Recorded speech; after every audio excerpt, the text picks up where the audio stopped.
What's up, guys? As you know, we have a small little hobby farm in North Texas. So we have cows, a donkey, dogs, chickens, and a rescue peacock.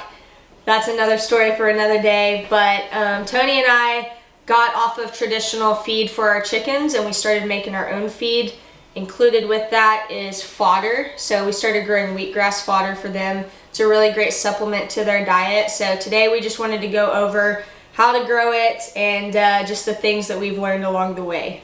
Free range in your chickens is really important, but in the wintertime, grass is dormant, so they're not able to get as many of those nutrients as they would normally get. So fodder is a really great supplement for that. You can grow it all in the winter and they're still getting everything that they need out of that.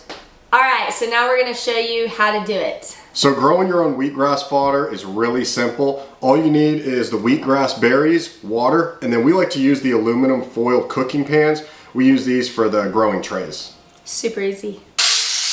What you're gonna do is you're gonna take 1 cup of the wheatgrass seeds and put that into the tray.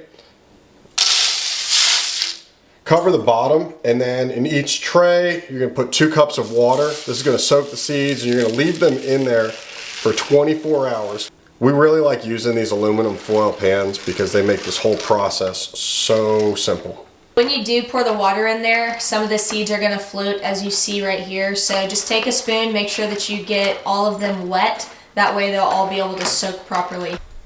Hey, did you ever think you'd be growing fodder? This is the farm life, it chose me. Okay, so these have been soaking for 24 hours, so they're ready to go outside. What we're gonna do is we're gonna poke little holes all in this tray so that everything can drain out. From there, they go to the tray, they get watered twice a day, but we wanna make sure that we have a good amount of holes. That way there's no mold growing in here from excess water being left over.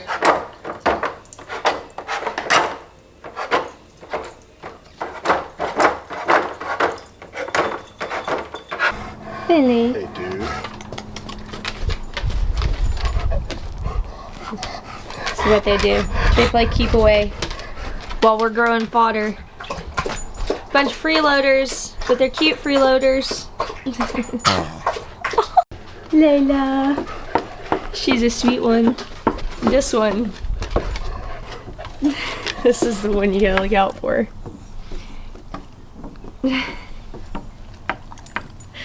We're just waiting for Bentley to stop drinking water. I think he's satisfied. I think he's waterlogged. This is the rack that we use to sprout our fodder. It is on the south side of the house so that they're gonna get the most sun possible during the day. That's our donkey. She wanted to be in the video. Hey, Dolly. Oh, pitiful. I think she wants more apples. So like I was saying, this is the rack that we use to sprout all the fodder on. It's on the south side of the house. That way it gets the most sun possible.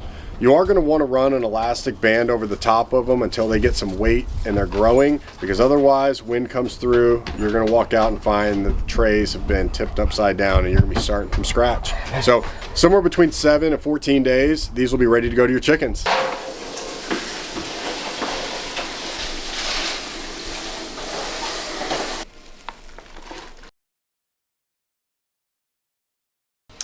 Okay, so as you guys can see, these are ready to go. This took us 14 days to grow. I think mostly because we had an ice storm one week and these had to live in our upstairs shower with the light on, so that may have affected their growth rate. They tend to do better with the sunshine. But we're gonna go give these to our chickens now.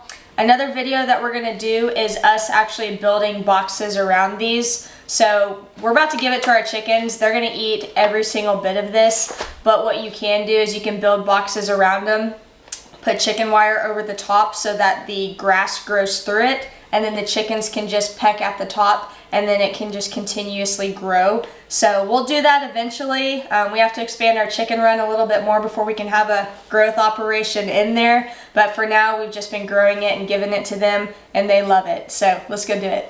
Take my grass and going. What's up, guys?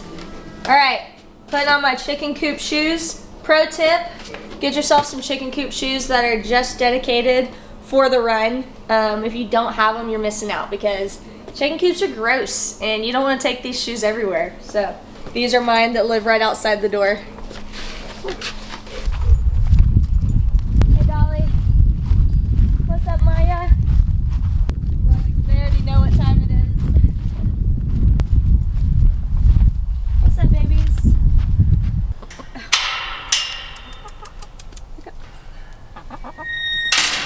Alright, you guys know what time it is.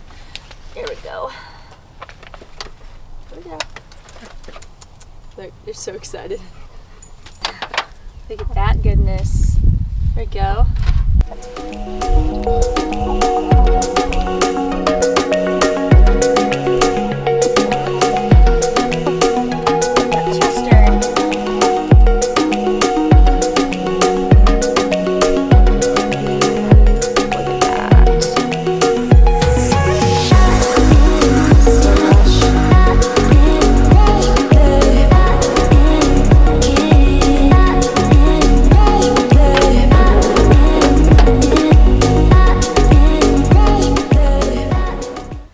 We also brought some in for our little rescue peacock, whom we named Sweet Pea, and she usually likes it, but she's new to us, and she just keeps looking at herself in the mirror over here. I think she needs a mate, so looks like we're gonna be getting one of those for her, but for now we just give her a little bit of the fodder that she can have to herself.